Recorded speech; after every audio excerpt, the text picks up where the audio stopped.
Hi, welcome back. Today I'm going to be doing what I always seem to be doing on this channel so far, and that is troubleshooting problems. Even better yet, these problems all seem to be caused by my own stupid mistakes. This is probably a good thing because I don't think I'll ever run out of content to film for this channel because I'm always causing and fixing my own problems. Hopefully over time the whole solar setup will get better and there will be less problems as I learn and fix them.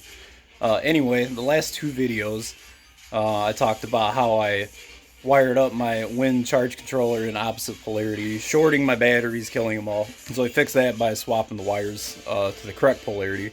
The video after that, I noticed the batteries still weren't holding charge like they should. Maybe me frying the wind charge controller on the video before that one. So we fixed that, and over the past few days, the batteries still haven't been holding charge quite like they should. Meaning there's another problem. Even after like 3 or 4 sunny days, the charge controller was saying that the system and the panels were only at 11.9 volts. From my experience last summer, in full sun, the panels would show like anywhere from 13 to 15 volts, depending on how much the batteries were charged. And like I said, I would check it after, a couple sunny days, and the whole thing would be at 11.9 volts. It just seemed really suspicious. At first, I thought maybe the wires outside had a problem, because that's why I changed those in the first place. But luckily, before I made it outside and started checking the voltages on the panels and the wires, I stumbled upon the battery being dead.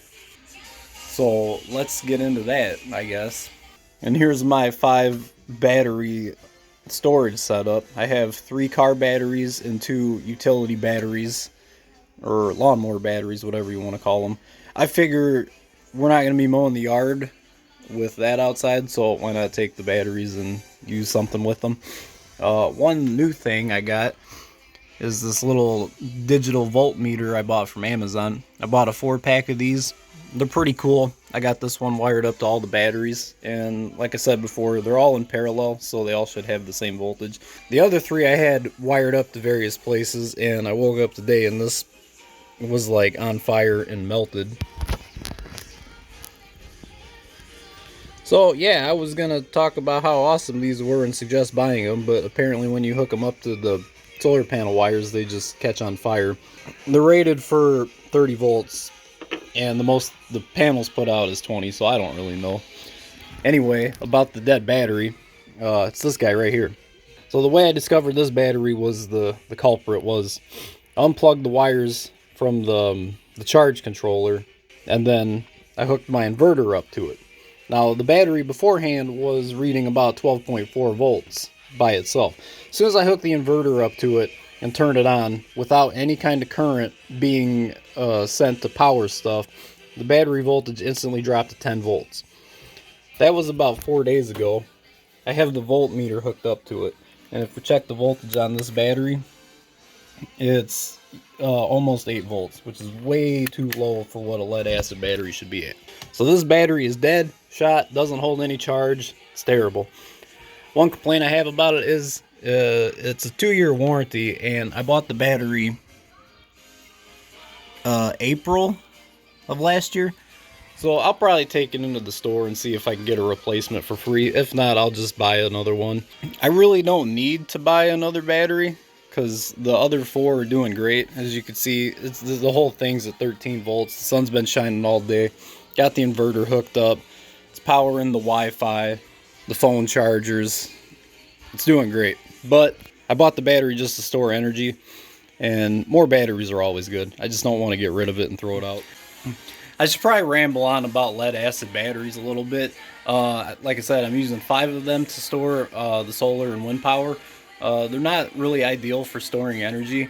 Where people are most familiar with lead acid batteries is car starting batteries, and that's about all they're meant to do, is provide a high current to start your car. They're not really meant to be like drained to lower voltage. They're not meant to be used a lot. They're just meant to give a quick surge of current to start a car engine and then be topped up immediately. The reason I'm using lead acid batteries is because they're cheap and they're abundant. Two of the batteries I got from my dad. He had an old lawnmower battery, and then another one came out of his car. He was taking it to the junkyard, so I told him, if you're just going to take your car to the junkyard and get rid of the battery, I'll take it to store solar power with. Yeah, lead acid batteries are cool because you can find them everywhere. They're relatively cheap, and if you're just using them for solar storage, you don't really need the high current is starting a car. So even if the battery's not in top shape, it'll be fine. But with all that being said, they do have the downside of if you short them out or drain them, it wears them out a lot. I don't know how long these batteries will last on my solar setup, but we'll go forward and find out, I guess. Luckily, this whole silly setup is pretty easy to like disassemble and reassemble. As you can see, when I disconnected this battery, I just put wire nuts on them to hold the wires to the rest of the battery. So to swap this guy out, it's just as easy as moving that and yanking the battery out.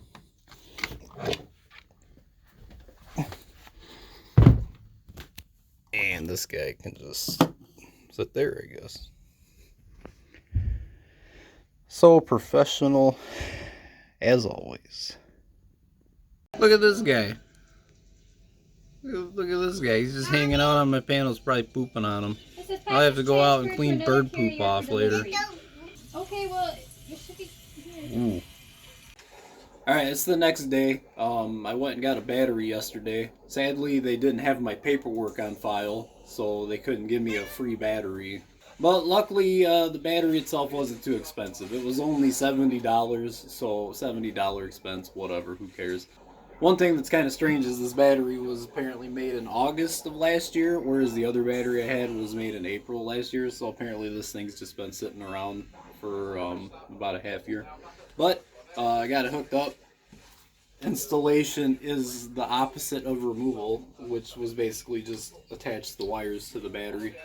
I've had everything set up and running the modem and the Wi-Fi router for the past probably about 30 hours. And if you look over there, it's still, the whole system's at 12.2 volts, even though it's pretty cloudy and dreary outside. So hopefully that's the last problem I have to worry about for a little bit. Thanks for watching.